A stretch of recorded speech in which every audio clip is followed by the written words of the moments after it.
Good afternoon. If you just tuned in, it's just coming up to 24 minutes after 3 o'clock. This is GB News. I'm Nana Akweer. We are Britain's election channel. The election is coming soon. Thursday, full coverage. Do not go anywhere. Keep it locked to GB News.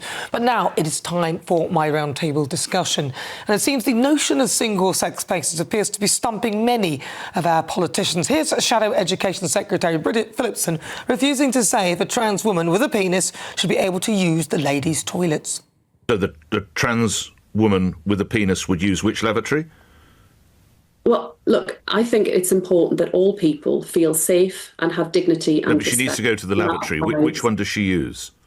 But I think there are a range of options that would... Well, she hasn't got a range of options, respectfully. She's got a door with a woman on it. She's got a door with a bloke on it. Which one does she go in, Bridget Phillipson? Well, many businesses and many public buildings also provide the option. Yes, sadly, this restaurant only has one with a picture of a woman and a picture of a man. So which door does she go through? Well, I would expect they would have a range of different options. No, this restaurant doesn't. It's just got the two. So which one does she use? I would want people to treat one another with respect. She needs to use the lavatory, Shadow Secretary of State. Which one is she to use? I would hope that person, whoever they would happen to be, trans person, it's not clear. And she's desperate to go to the loo, and she's really getting desperate now. I think she's just wet herself. Then David Lammy appears to think biological men can grow or get a cervix. Is it transphobic to say only women have a cervix, David? I don't know if it's transphobic, but it's not accurate, Nick. I mean, obviously, it's probably the case that only that trans women don't have ovaries, but a cervix, I understand, is something that you can have following various procedures. Like being born a woman. And then a caller named Jane had Sir Keir Starmer on the ropes on the BBC, and she desperately tried to get him to answer how he'll protect women whilst allowing men to self-ID as women and access single-sex spaces.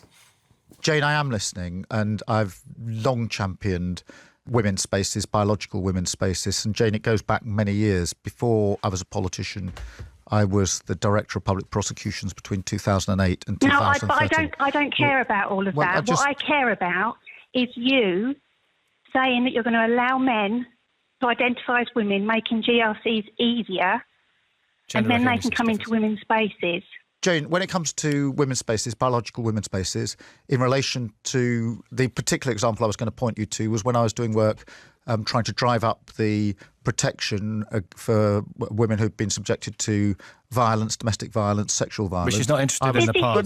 This is daily. This is toilets, changing rooms. This isn't about what you have done. This is about what we want to be done. Jane, just hear me out. We don't care about what you did in the past. We want you to say sex cannot be changed and you will protect us from men coming into our space. I have protected in the past and worked with those protecting women's spaces. Jane, can you say now that you will not allow men, biological men, under any guise to come into women's safe spaces?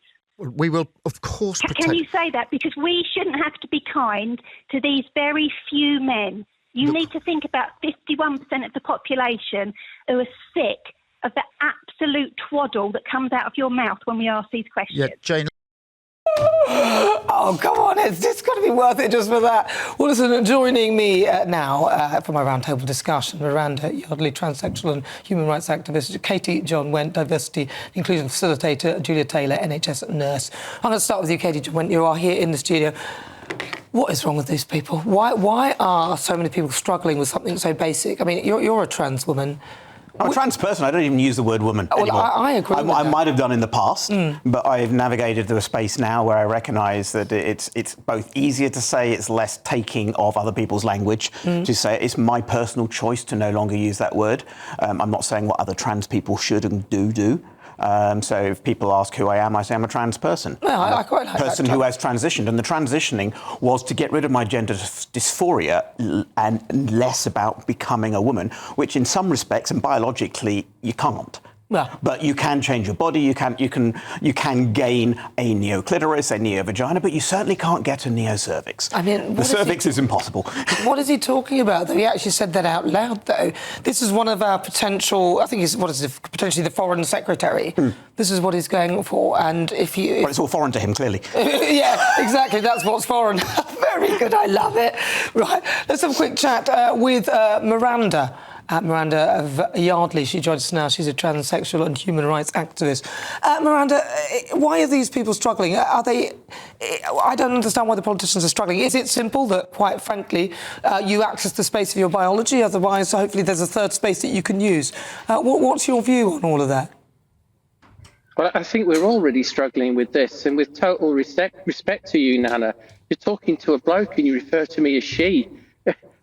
Everyone has been inculcated into this absolutely awful way that you are expected to talk about a particular small group of men, and rather than accept reality out of some sort of newfangled social etiquette that you're expected to follow, and if you don't, you are punished absolutely terribly. You're just expected to do this. Now, with the politicians, I was at a local Labour hustling on this last Monday in Southend, where I live, and frankly, it was embarrassing to hear what people had to say. The way that Keir Starmer was, quite frankly, hooked and flailing around was completely embarrassing. And at best, if one was to be charitable, one would consider perhaps that he was more worried about his job than anything else. Well, you see, I do it because I don't, if somebody wants to be, I don't necessarily have an issue with the pronouns, although there is a moment where I do have an issue with it. But I just feel that if somebody wants to be called that, I can do that and show the respect that they deserve. But I'm not deluded into thinking that they are the sex that they tell me with the pronoun that I need to use. I want to come to Julie Taylor now. Julie, there was a case with some nurses, wasn't there, where they were forced to share female-only spaces with somebody who was a trans woman, and they weren't comfortable with that. We actually had them on GB News. You're a nurse. What is your view on where we're going with this? Well, I don't know. It's just getting absolutely ridiculously out of hand, Nana.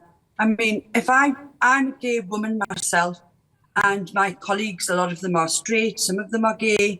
If I walked into a changing room and it was full of females that were straight, getting undressed, I would walk straight back out and I'd be mortified. I would prefer for myself where there could be male, female or other, and I would happily go in the other changing room to get changed if we had to get changed. Luckily we don't, but I wouldn't want to make people feel uncomfortable. And to me, this trans movement seems all about making people feel uncomfortable. I grew up in the 1980s and 90s where homophobia was quite rife and there was a big gay movement.